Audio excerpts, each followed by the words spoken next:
Alright, hello, this is Eric Sherman, and I'll be talking about the various approaches to music for elementary band slash choir. Really doesn't matter because it's cool. Let's go on to the first person we're going to be talking about. It's Karl Orff. He was a German composer and music educator. He was really popular for his work Carmina Burana, and which had O Fortuna, which is like the most famous part of it. He studied at the Munich Academy of Music in World War Two or World War One, and after he studied there, it actually got interrupted his last year. He had to go fight in the war where he received leg injuries from I think an artillery shell, and after that he started to compose, and he composed a lot of neoclassical works. He was very inspired by Stravinsky, and after that he founded the Gunther School for music theater and dance, which is where he started to work with younger students. He specialized in teaching beginning musicians, but he also did other things on the side. Like he wrote a book on conducting, so he had other things that he did. But Orff is very famous in the music education world, primarily because of how he specifically taught, which was using pitch percussion and recorders in his approach. And ideally, the reason why he did this was there are instruments that were accessible to younger students and they could learn, and he would want to teach them how to become more creative. So like use improv and learning various melodies and coming up with their own accompaniment. And Orff, what he really was trying to get at was he wanted to make sure that the students felt like they were playing, but they were also learning. He wanted to make sure that they were still having fun, but actually getting something out of it, as opposed to like just boring lecture or just drill and kill with band. Um, he also believed in the fact that he didn't want them to read notation. He wanted them to hear it first. He believed in sound before sight, which is something I really like from this. Now, his process, generally before he'd do anything, he would have the student like speak through and like kind of like audiate their parts so then they would understand how it sounds. And then after that, then he would introduce the instruments. So like then he would introduce recorder and then the various percussion instruments. And normally he would just teach one line at a time. And whenever he would teach a certain part, it would be pretty simple. Like it'd be a chant melody, so like only do, re, and mi. And then you'd slowly add in a pentatonic scale. Then you'd add in a little bit more after that, where it'd be like a song that has only like six notes in it. Then you would add in the full diatonic major and minor scale. So, the Orff method is pretty neat, though. The few things I do like about it is that it allows students to work on their improv skills, which is something I would have greatly benefited from. Students also be more excited because they'll get to mess with instruments. I know in my elementary classroom, I was always super pumped up whenever we got to play with any instrument at all. And then it helps teach them like more musical ideas, especially considering like you're starting out with more simple songs and then adding on to that. Though the cons, there's limited access for the range of some of the instruments. Like the keyboards don't go that high. You're not talking about like huge, like several $1,000 marimbas. You're talking about a one octave, maybe not even like all the sharp and flat notes and like that specific like xylophone. Other issues is that if you're from not as well off districts, you might not have all the keyboard instruments that you would like. Some students also may struggle with coordination of like being able to play them. So like if there's a fast passage, recorders and xylophones instantly become way more difficult for younger students. Now that was Orff. Now we're going to be moving on to this guy, Zoltan Kodlai. I'm always bad at pronunciation, but whatever. He is a Hungarian music educator. Whenever he was young, he played the violin until he was 18, where he picked up music composition at the Franz Liszt Academy. He also was a very big ethnomusicologist because he really liked going around finding original like folk tunes, and since he's from Hungary, he started there. Just like another famous composer at the time, Bela Bartok, also did the same exact thing. Um, he was a composer, and he worked on several pieces, and his two most famous ones from his country that he, or at least based on themes from his country, were the Hungarian Psalms and then the Peacock Variations. One reason why he picked up education was because he saw a divide in the upper and lower classes, and he thought that he wanted to help improve the lower classes' education because he didn't think it was quite fair.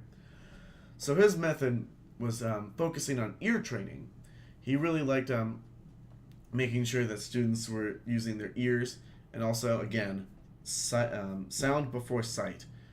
He also would use solfege, and he was the first person to really use hand signs with his solfege. So this would get students to be able to incorporate a more kinesthetic way of learning music, as opposed to just staring at the piece of paper and then just learning that is an F and that is an A.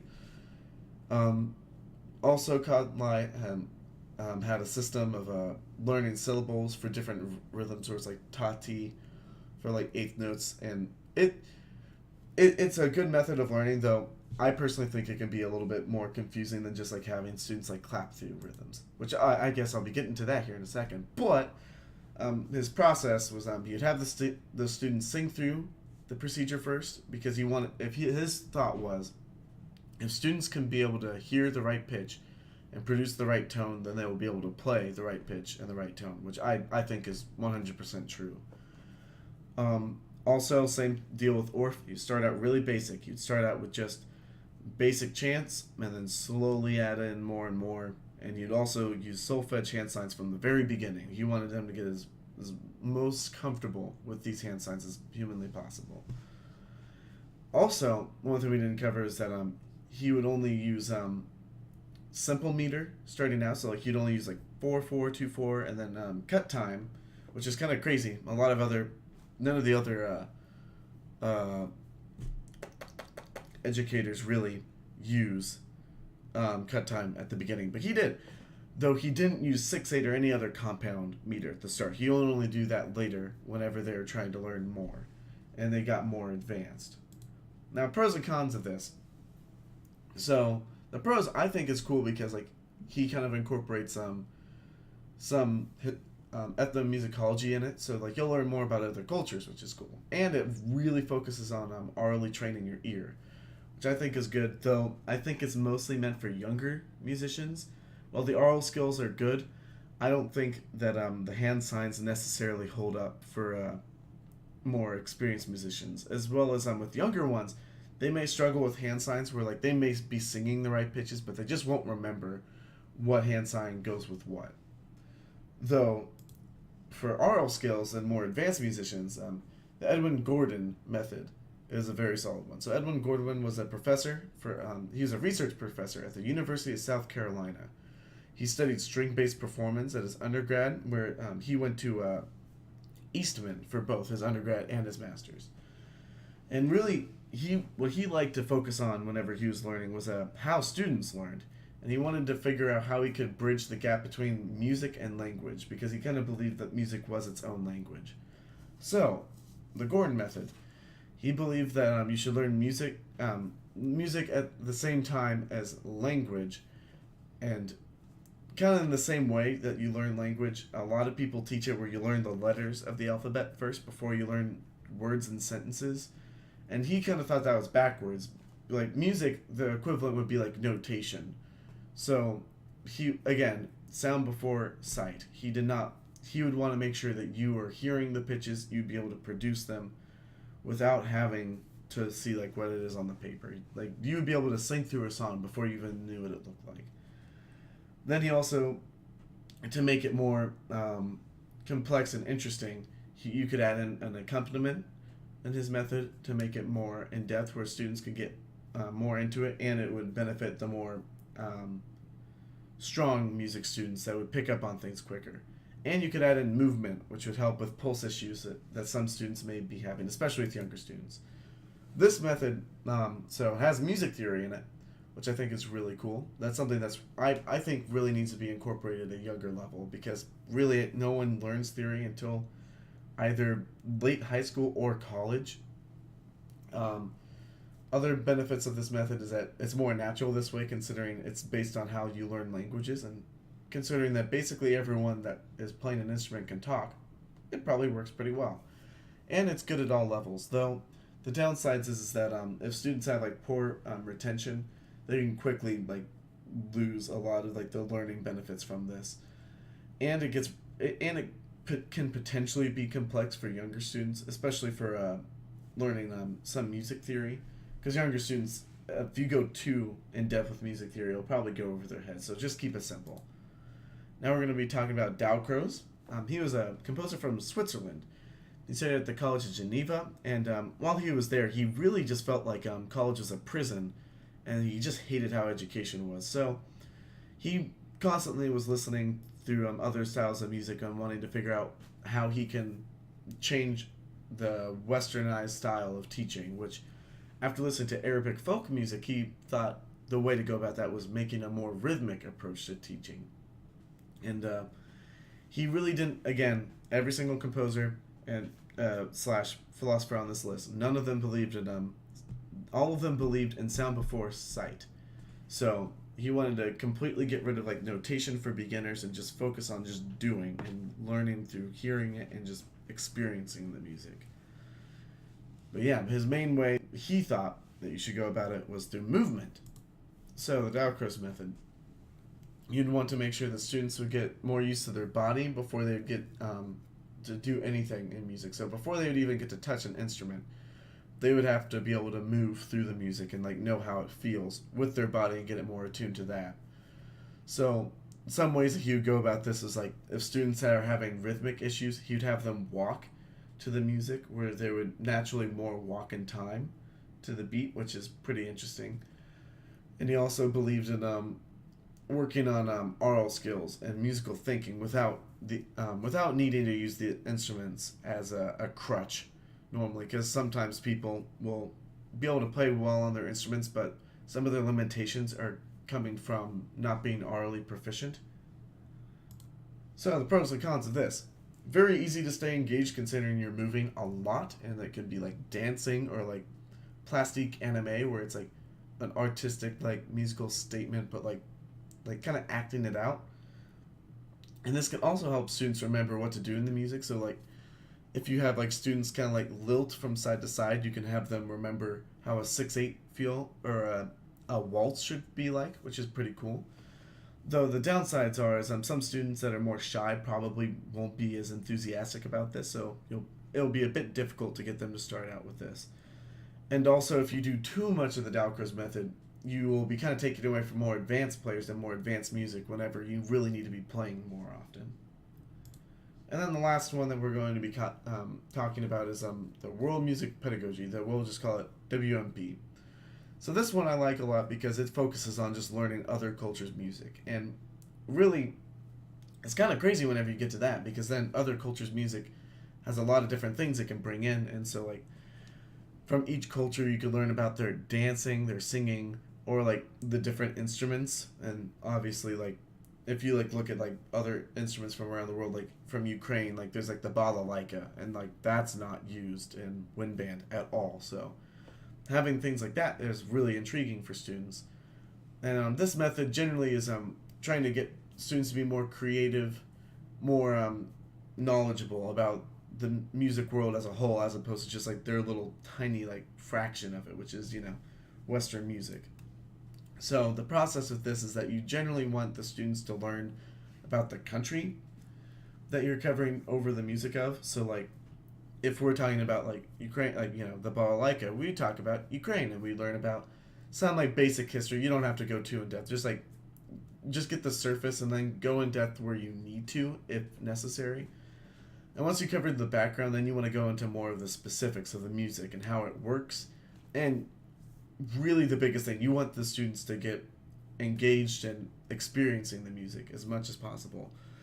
And this method really is just focused on that. You want to experience the music and engage in it, because that's what's going to help them retain it and understand it better, as opposed to just learning it on paper. So the pros and cons: the history and culture is a huge plus, which is something kind of, the history part is kind of unique to this one, actually. And it's very fun and interactive, though the cons are is some students that might be a little bit more closed-minded might not like the style of music and just like not be very receptive to it at all. And then again, similar to the Dalcroze, shy students may be uncomfortable when it comes to like interactive activities such as dancing or singing.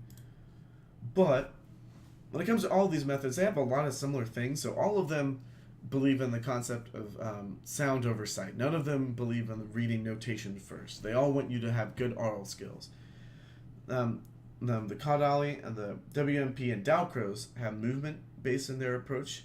The Kadali, it can fluctuate with that though. WMP and Dalcroze definitely have a movement and as like a big emphasis. Um, and then focusing on rhythm, the Dalcroze and Orff really accent rhythm, and I know the Kadali also deals a bit with rhythm with some of their the syllables that they go with. The Gordon method and Orff both can add an accompaniment if you want, and WMP and Kadali both deal with expanding the student's cultural understanding through music. So Kadali uses Hungarian folk tunes that he personally picked out, and then WMP is just any culture. It could be anywhere, which I just think is great. And then all methods are very interactive, so it's going to be better than just lecturing the students, and it'll be just very energetic, which I think is good. Now, the contrasting things, the Kadali method is the only one to use hand signs for solfege out of any of the learning processes that we talked about today. WMP is the only one that really covers history. The other ones do touch a bit on culture, but they don't really dig too deep into like the meaning behind everything. Orff is really focused on improv, which I think is not really none of the other methods really touch. So Orff really is good if you want your students to try to get more creative with their music. And also, Orff focuses more on instrumental, and then Dalcroze is the complete opposite, where Dalcroze basically touches on instrumental the least. Now, my final thoughts on all of these methods. I think all of them are pretty solid ways to train young students, especially for oral proficiency, and I think that's arguably like the most strong thing that any musician can really have. It's just a solid ear. I also like the idea of sound before sight, so that's why I liked a lot of these methods because they believed in being able to like call and respond with the teacher. Like the teacher would play through something, and the students would be able to hear it, know what they did, and then play it back to them, which I think is a good skill. My favorite approach, I think, is the Gordon method because I think it's the most in depth when it comes to oral proficiency, and that's what I want the most out of my students. And I think all of the methods really cover this well, though the Orff method I would probably push away a little bit. With younger students, I think I like the Orff method. It's just that whenever it comes to like when they start to get older, like fourth or fifth grade, I would probably start using it a bit less and then like focus on using some of the other methods more, wherever they can get more out of more complex musical thoughts and ideas.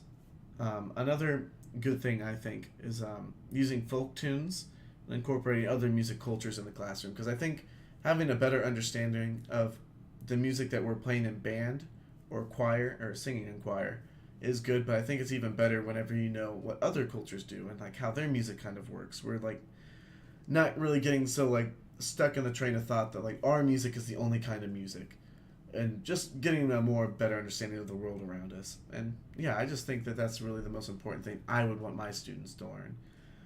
But anyway, that's my final thoughts on it.